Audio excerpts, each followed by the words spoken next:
اللہ اکبر. جب یہ سارے لوگ آئے میدان مباہلے میں، جب یہودیوں کے عیسائیوں کے بڑے پادریوں نے نبی کریم صلی اللہ تعالیٰ علیہ وسلم اور حضرت امام حسن، حضرت امام حسین اور حضرت علی کرم اللہ وجہہ الکریم کے چہرے کو چمکتا ہوا دیکھا، ان مقدس چہروں کو دیکھا تو بے ساختہ بول اٹھا، اے گروہ نصارا، میں ایسے مقدس اور پاک چہروں کو دیکھ رہا ہوں، اگر انہوں نے دعا کر دی اور انہوں نے آمین کہہ دی تو پہاڑ بھی اپنی جگہ سے ہل سکتے ہیں، پہاڑ اپنی جگہ تبدیل کر سکتے ہیں. بہتر یہی ہے تم ان سے مباہلہ نہ کرو.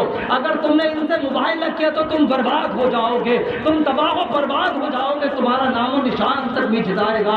اللہ اکبر. آخر کار عیسائیوں نے مباہلہ چھوڑ کر سالانہ جزیہ دینا قبول کیا اور فیصلہ کر کے واپس نجران چلے گئے. نبی کریم صلی اللہ تعالیٰ علیہ وسلم نے فرمایا، مجھے قسم ہے اس ذات کی جس کے قبضے قدرت میں میری جان ہے، اگر آج یہ لوگ مباہلہ کرتے تو یہ خنزیر اور بندر بن جاتے اور ان پر آگ برسا دی جاتی. اگر آج یہ لوگ مباہلہ کر لیتے تو انہیں بندر اور خنزیر بنا دیا جاتا اور آگ ان پر برسا دی جاتی. اللہ اکبر. نبی کریم صلی اللہ تعالیٰ علیہ وسلم کی ایک صاحبزادی حضرت فاطمہ میدان مباہلہ میں گئی، کیونکہ اس واقعے سے پہلے حضرت نبی کریم صلی اللہ تعالیٰ علیہ وسلم کی 3 صاحبزادیوں کا انتقال ہو چکا تھا. آج لوگ انگلیاں اٹھاتے اس واقعے پر میدان مباہلہ میں گئی کیوں نہیں تھی؟ ارے جائز جاتی کہاں سے جب انتقال کر چکی تھی، جب ظاہری دنیا سے پردہ کر چکی تھی تو جاتی کہاں سے؟ اللہ اکبر. اس واقعے سے حضرت امام حسن اور حضرت امام حسین کی عظمت و شان ثابت ہوتی ہے کہ بچپن میں بھی اپنے نانا جان کی کریم صلی اللہ تعالیٰ علیہ وسلم کے ساتھ باطل کے مقابلے کے لیے میدان میں گئے اور باطل نے آپ کے مقدس اور چمکتے ہوئے چہرے کو دیکھ کر اللہ اکبر مرعوب ہو گیا، پیچھے ہٹ گیا. اور نبی کریم صلی اللہ تعالیٰ علیہ وسلم نے اپنے صحابہ کے بارے میں فرمایا، مثل سفینۃ نوح من رکبھا نجا. نبی کریم صلی اللہ تعالیٰ علیہ وسلم نے فرمایا، میرے صحابہ تم میں اہل بیت میرے سفینہ نوح کی مثل ہے، جو اس پر سوار ہو نجات پا گیا، ومن تخلف عنہا ہلک، اور جو پیچھے رہا ہلاک ہو گیا. اور اپنے صحابہ کے بارے میں نبی کریم صلی اللہ تعالیٰ علیہ وسلم نے فرمایا، اصحابی کالنجوم فبأیہم اقتدیتم اہتدیتم، کہ میرے صحابہ ستاروں کی مانند ہے، تم اس میں سے جس کی پیروی کرو گے ہدایت پاؤ گے. تو ہم پر اہل بیت اطہار اور صحابہ کرام کی محبت اور اتباع لازم ہے. اللہ اکبر. حضرت برہ رضی اللہ تعالیٰ عنہ فرماتے ہیں، میں نے نبی کریم صلی اللہ تعالیٰ علیہ وسلم کو اس حال میں دیکھا کہ حضرت حسن بن علی آپ کے کاندھے پر بیٹھے ہوئے ہیں اور نبی فرما رہے تھے، اللہم انی احبہ فاحبہ، اے اللہ میں اس سے محبت کرتا ہوں، تو بھی اس سے محبت فرما. خالق کا بندہ خلق کا آقا تو ہے. اور امام احمد رضا خان قاضی بریلوی آگے فرماتے ہیں، سب سے اولا و اعلیٰ ہمارا نبی، سب سے اولا و اعلیٰ ہمارا نبی، سب سے بالا و بالا ہمارا نبی، اپنے مولا کا پیارا ہمارا نبی، دونوں عالم کا دلہا ہمارا نبی، ملک کونین میں انبیاء تاجدار اور تاجداروں کا آقا ہمارا نبی، ملک کونین میں انبیاء تاجدار اور تاجداروں کا آقا ہمارا نبی. اور کیا خبر کتنے تارے کھلے چھپ گئے اور نہ ڈوبے نہ ڈوبا ہمارا نبی. اور جملے دیکھو، اعلیٰ حضرت فرماتے ہیں، جس کے طلبوں کا دھوبن ہے آب حیات ہے، وہ جانے مسیحا ہمارا نبی. اور جس کی 2 بوند ہے کوثر و سلسبیل ہے، وہ رحمت کا دریا ہمارا نبی. سارے اونچوں سے اونچا سمجھیے جسے، ہے وہ اونچے سے اونچا ہمارا نبی. سارے اچھوں سے اچھا سمجھیے جسے، ہے وہ اچھے سے اچھا ہمارا نبی. اور انبیاء سے کروں عرض کیوں مالکو، کیا نبی ہے وہ تمہارا ہمارا نبی، کیا وہ نبی ہے تمہارا ہمارا نبی. اور کون دیتا ہے دینے کو منہ چاہیے، دینے والا ہے سچا ہمارا نبی، دینے والا ہے سچا ہمارا نبی. میرے جس آیت کریمہ کی تلاوت پڑھنے کا شرف حاصل کیا، رب تبارک و تعالیٰ فرماتا ہے، انما یرید اللہ لیذھب عنکم الرجس اہل البیت ویطہرکم تطہیرا. رب فرماتا ہے کہ نبی کے گھر والوں، اللہ کو یہی چاہتا ہے کہ تمہیں ہر آلودگی سے دور کر دے اور تمہیں پاک کر کے خوب ستھرا کر دے. یعنی رب تبارک و تعالیٰ چاہتا ہے اپنے رسول صلی اللہ تعالیٰ علیہ وسلم کے اہل بیت کو خوب پاک و صاف کر دے اور ان کے رتبے کے موافق ایسے قلبی صفائی اور اخلاقی ستھرائی عطا فرمائے جو دوسروں لوگوں سے ممتاز اور فائز ہو۔ اور رب تبارک و تعالیٰ نے اہل بیت پر اپنا فضل و کرم فرمایا اور اپنے حبیب صلی اللہ تعالیٰ علیہ وسلم کے اہل بیت کو ہر آلودگی سے پاک و صاف کر دیا۔ سبحان اللہ۔ اہل بیت میں اولاد بھی شامل ہیں اور ازواج مطہرات بھی شامل ہیں۔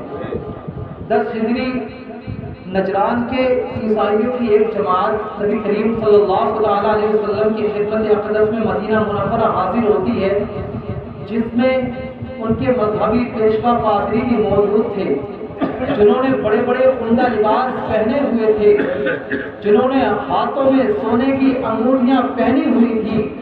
نبی کریم صلی اللہ تعالیٰ علیہ وسلم نے جب ان کو اسلام کی دعوت پیش کی تو وہ کہنے لگے ہم تو پہلے ایمان لا چکے ہیں۔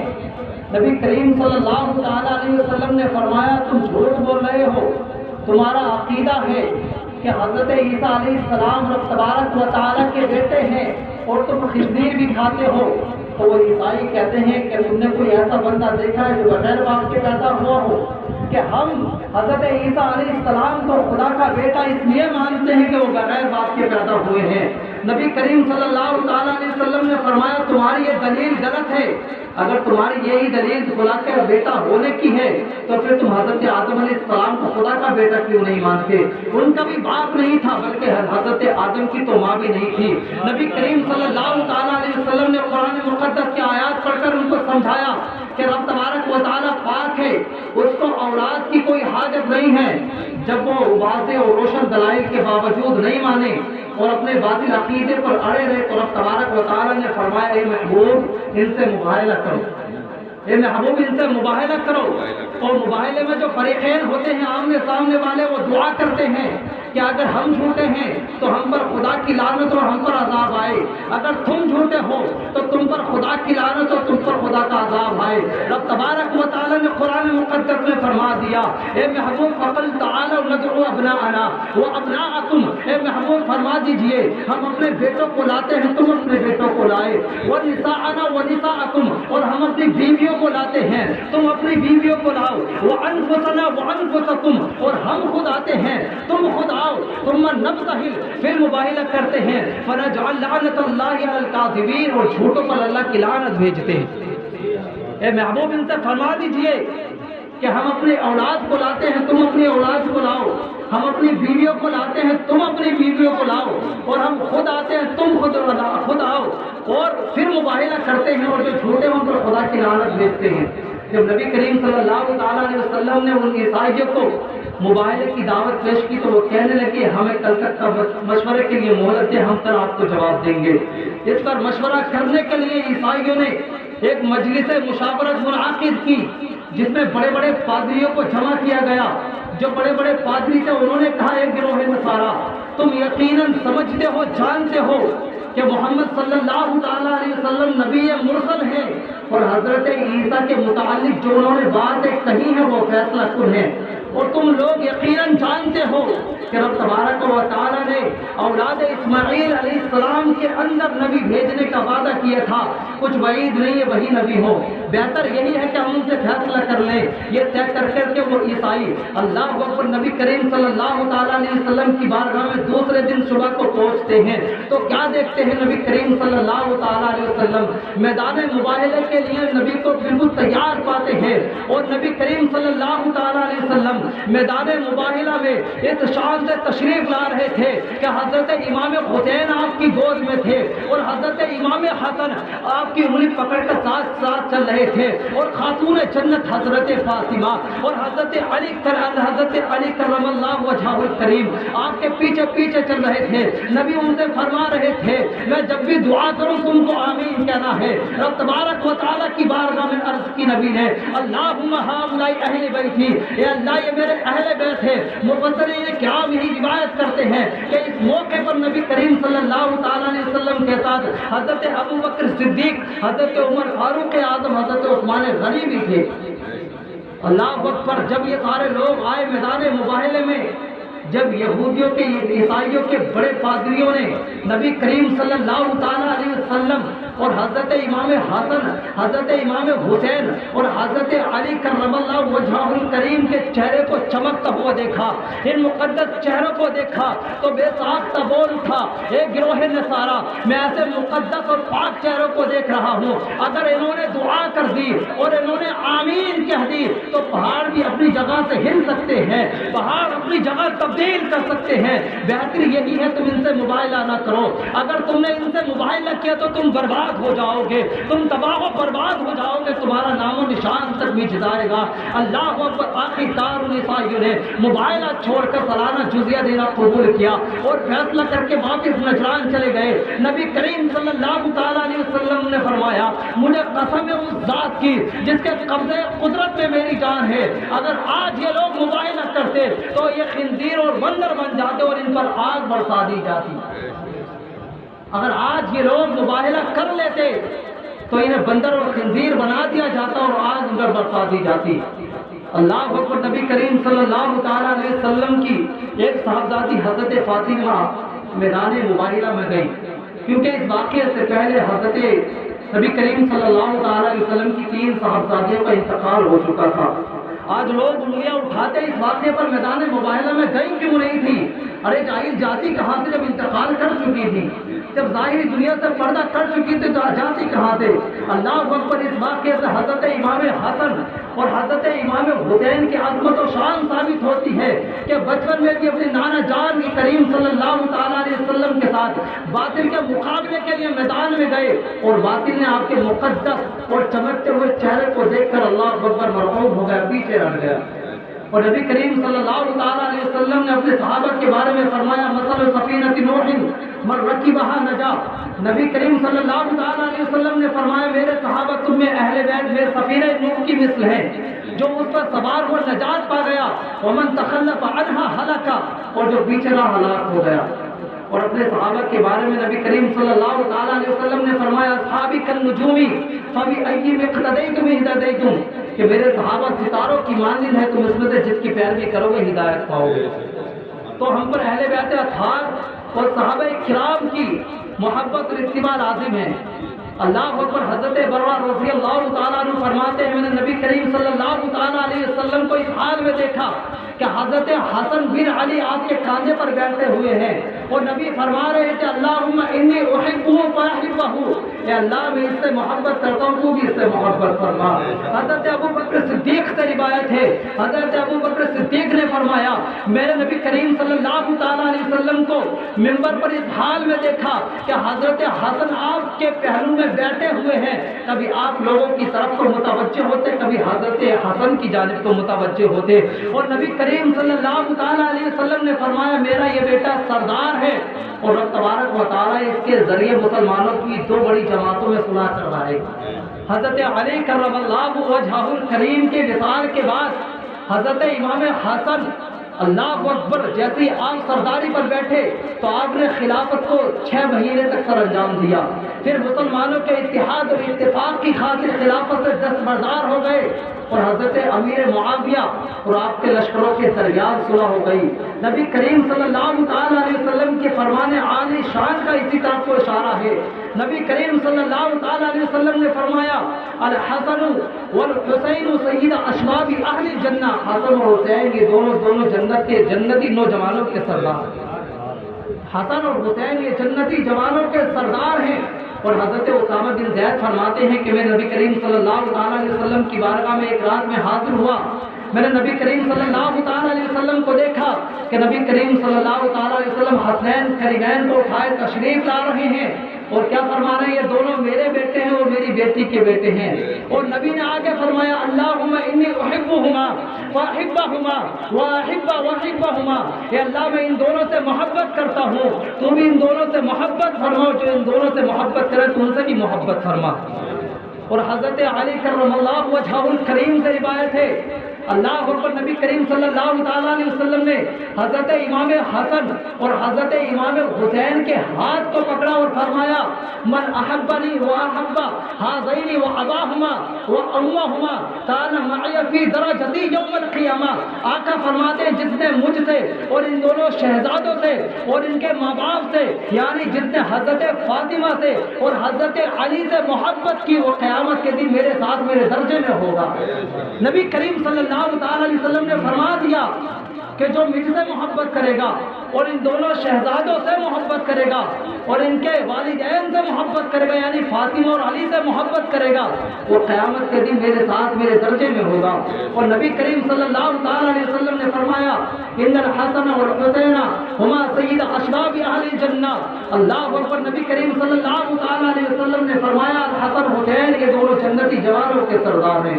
اللہ اکبر، بڑی عظمتوں والا ہے حسین، بڑی شان والا ہے حسین۔ میں تھوڑی دیر کی توجہ چاہتا ہوں۔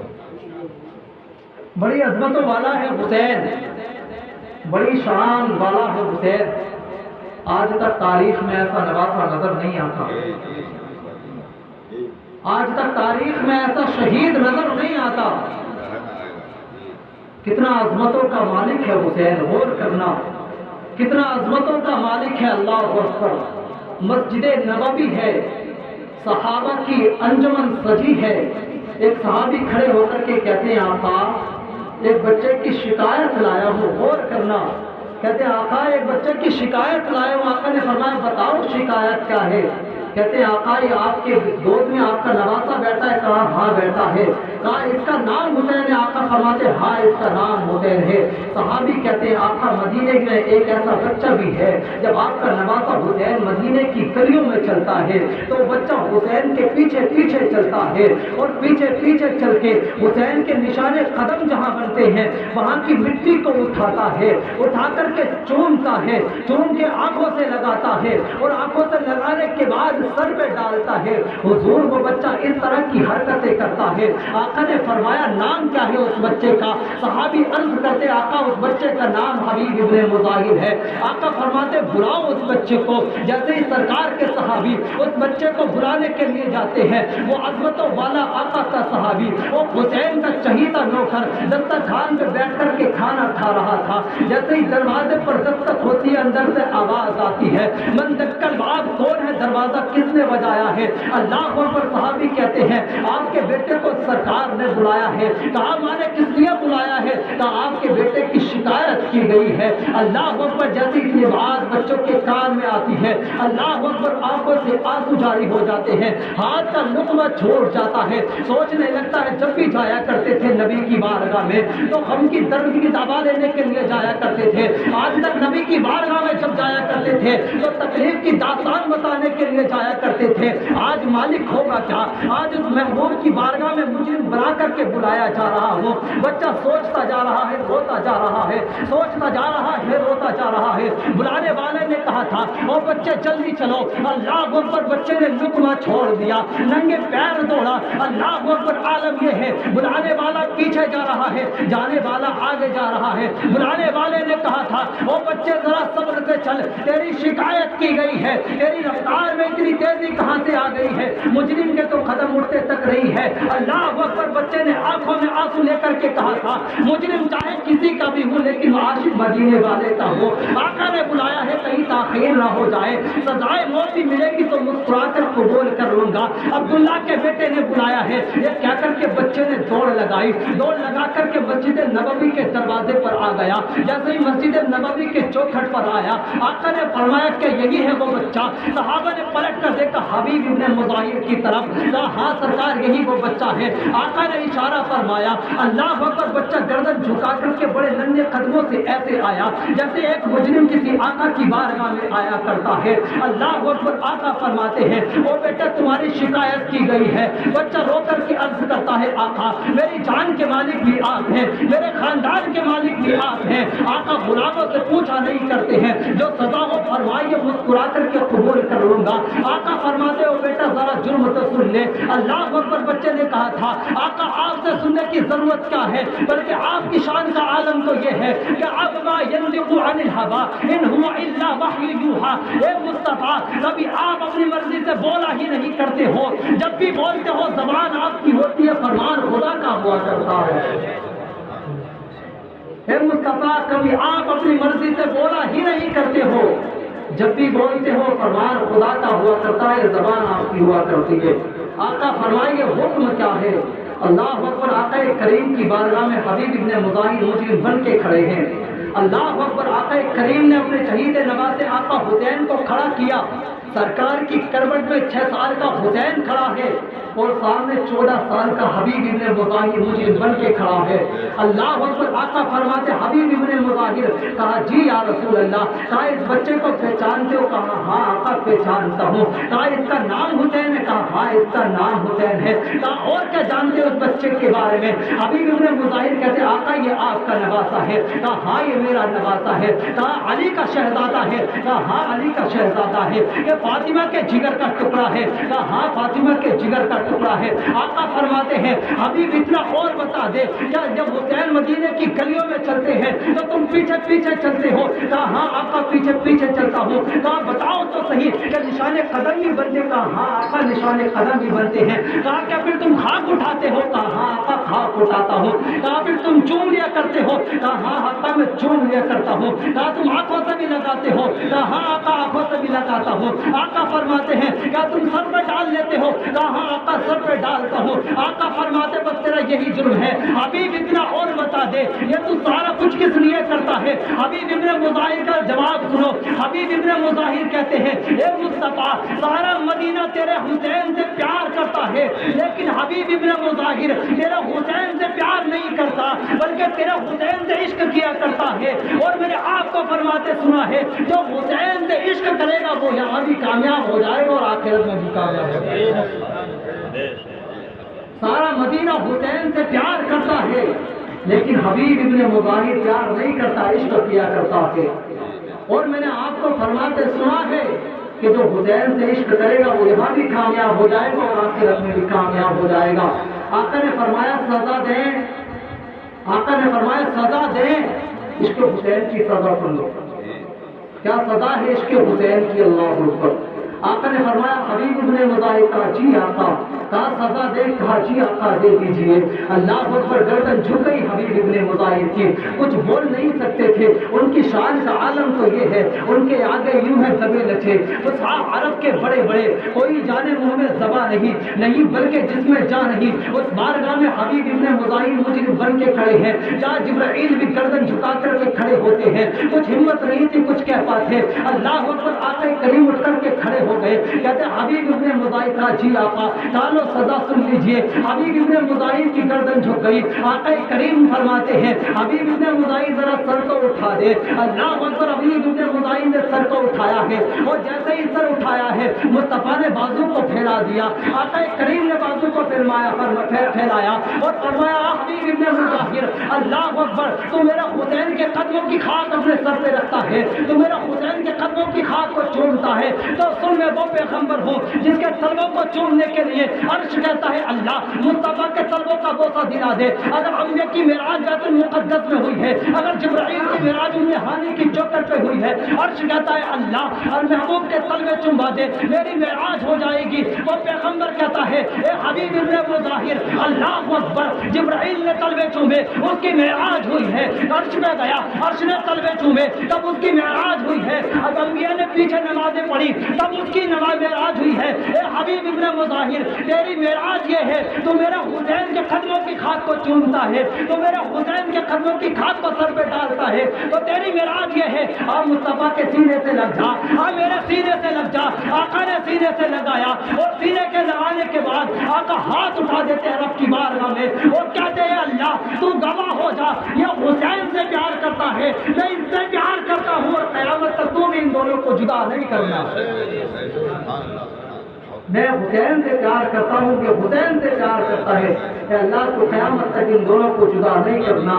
اللہ تبارک و تعالیٰ نے فرمایا اے حبیب کہ اللہ تعالیٰ نے فرمایا اللہ تعالیٰ تو یہی چاہتا ہے نبی کے گھر والوں کہ تم سے ہر آلودگی دور کر کے تمہیں پاک خوب ان کی پاکی کا خدائے پاک کرتا ہے بیان آئے تفسیر سے ظاہر شان